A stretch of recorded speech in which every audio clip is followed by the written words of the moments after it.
Shine, everyone. Welcome into your Wednesday. Jason and Alicia here with you after what's been a pretty wet 12 hours or so across the metro. Yeah, certain spots dealing with damage. We, of course, have Michelle Beck and our Audrey Russo covering all of that for us. But first, let's get to meteorologist John Ziegler with just how much did we get? Yeah, I mean, we picked up quite a bit of rain yesterday, depending on where you're at. Now, I know the metro picked up 0.21.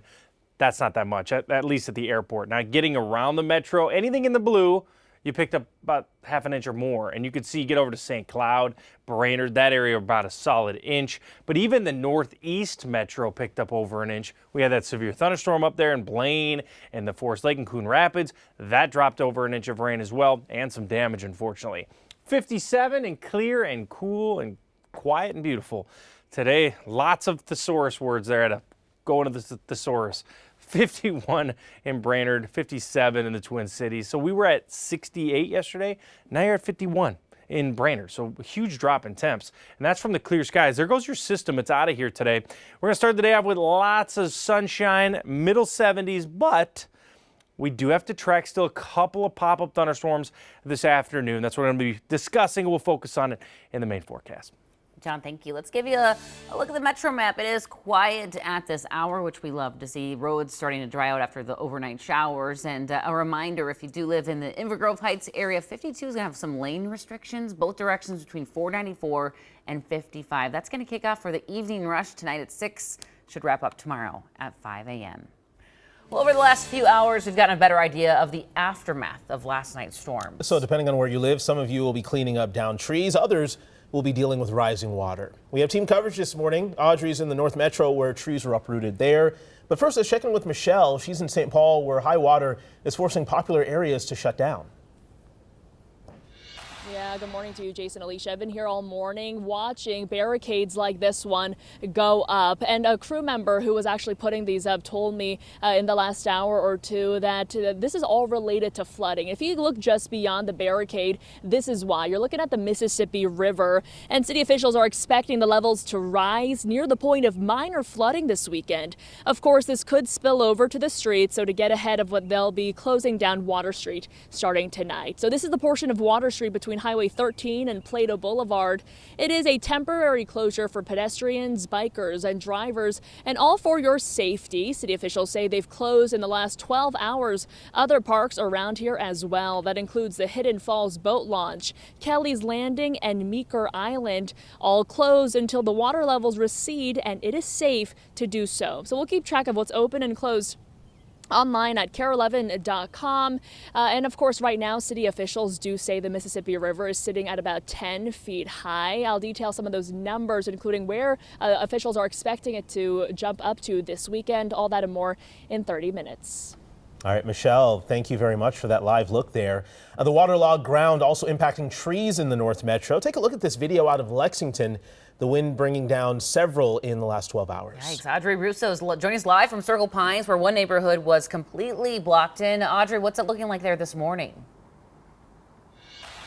Well, right now we're actually on the border of Lexington and Blaine, a different half hour. Got to show you a different tree. I want to bring this one to your attention because while some of these trees were ripped up by their roots, you can see this one was cut pretty much cleanly in half by the wind.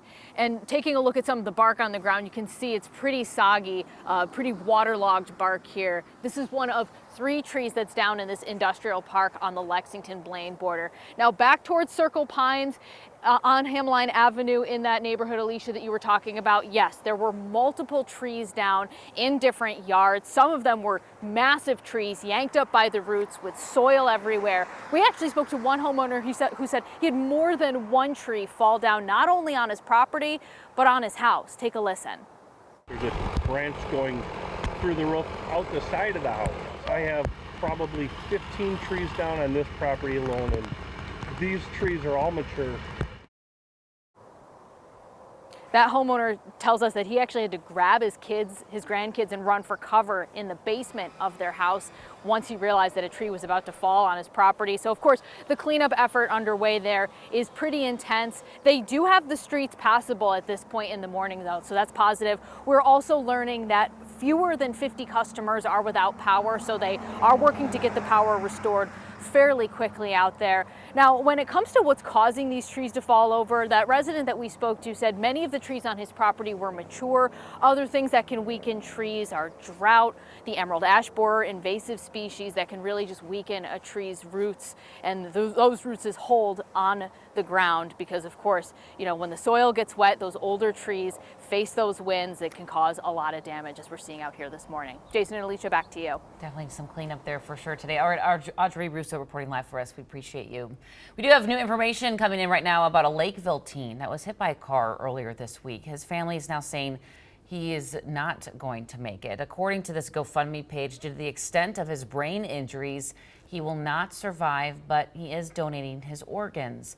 At 2 o'clock today, there is a hero walk scheduled at HCMC Hospital as he's heading into surgery. They say anyone who wants to be there to support him should arrive at 1:15. The 14-year-old was hit while trying to cross the street on a scooter Monday night near 179th Street at Granby Lane. The intersection has stop signs for cars traveling north and south, but not for cars headed east and west. As of a few minutes ago, the GoFundMe jumped up to more than $54,000 to go towards his medical expenses and afterlife care. Developing this morning, we're learning the family of Ricky Cobb II will ask the DOJ to investigate his death and the training practices of the Minnesota State Patrol. That's despite charges being dropped against the State Patrol officer who shot and killed Cobb. Ken Erdahl is at the Hennepin Government Center, where Cobb's family spoke less than 24 hours ago. Hoodwinked and bamboozled. Those are a couple of the terms the family of Ricky Cobb II used to describe how they feel being treated by both Hennepin County Attorney Mary Moriarty and Governor Tim Walz after the events of the past few days. London made it home. My son didn't. The family, along with civil rights attorney Bakari Sellers, said they were blindsided by the decision on Sunday and outraged by the political back and forth ever since, including Moriarty's explanation that the case had recently become unwinnable due to Londrigan's planned testimony. Nothing in that video changed from the time this officer was indicted to the time charges were dismissed. Now, the decision to drop these charges does not impact the family's civil rights lawsuit against both troopers involved with this case.